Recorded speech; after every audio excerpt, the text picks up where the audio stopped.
নতুন জামা, কোরবানির পশু কিংবা ঈদের পিঠাপুলি, মুসলিমদের ঈদুল আজহার সেই চিরচেনা আনন্দ যেন হারিয়ে গেছে যুদ্ধবিধ্বস্ত গাজায়। ধ্বংসস্তূপ, খাদ্য সংকট আর বাস্তুচ্যুত মানুষের দীর্ঘশ্বাসের মধ্যেই কাটছে এবারের ঈদ। গাজার বিভিন্ন এলাকায় খোলা আকাশের নিচে ও ধ্বংস হয়ে যাওয়া মসজিদের পাশে ঈদের নামাজ আদায় করেছেন হাজারো ফিলিস্তিনি। অনেকের চোখে ছিল স্বজন হারানোর বেদনা। গাজার বাসিন্দা মেনা আল জজু বলেন, মাথার উপর ক্ষেপণাস্ত্র পড়লেও আমরা নামাজ পড়ব, কিন্তু হৃদয়ে এখনো শহীদ স্বজনদের স্মৃতি।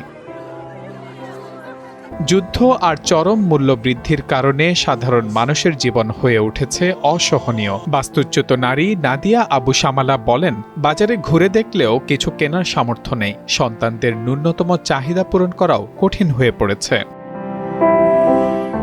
জাতিসংঘের তথ্যমতে গাজায় ইসরায়েলি চালানো আগ্রাসনে প্রায় ৯০% ভবন ধ্বংস হয়ে গেছে। অধিকাংশ মানুষ এখন ত্রাণ সহায়তার উপর নির্ভরশীল। সীমিত ত্রাণ প্রবেশ ও পণ্যের সংকটে বাজারের দাম কয়েক গুণ বেড়ে গেছে।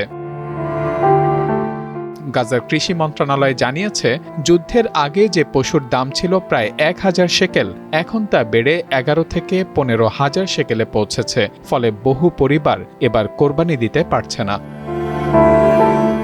তবুও শিশুদের মুখে সামান্য হাসি ফোটাতে চেষ্টা চলছে। সংযুক্ত আরব আমিরাতের অপারেশন চিফলরাস নাইট 3-র উদ্যোগে গাজার এতিম শিশুদের মাঝে ঈদের পোশাক, খেলনা ও উপহার বিতরণ করা হয়েছে। প্রায় ২৫০ এতিম শিশুর জন্য আয়োজন করা হয় বিশেষ এই কার্যক্রম। অন্যদিকে পবিত্র ঈদের সময়েই নতুন করে উত্তপ্ত হয়ে উঠেছে মধ্যপ্রাচ্যের পরিস্থিতি। হজ উপলক্ষে দেওয়া এক বার্তায় ইরানের সর্বোচ্চ নেতা আয়াতুল্লাহ মুস্তফা খামেনি ইসরায়েলের বিরুদ্ধে কঠোর হুঁশিয়ারি দিয়েছেন। তিনি দাবি করেন, ভবিষ্যতে ইসরায়েলের অস্তিত্ব থাকবে না এবং নতুন কোনো আগ্রাসন হলে যুক্তরাষ্ট্র ও ইসরায়েলকে কঠোর জবাব দেওয়া হবে।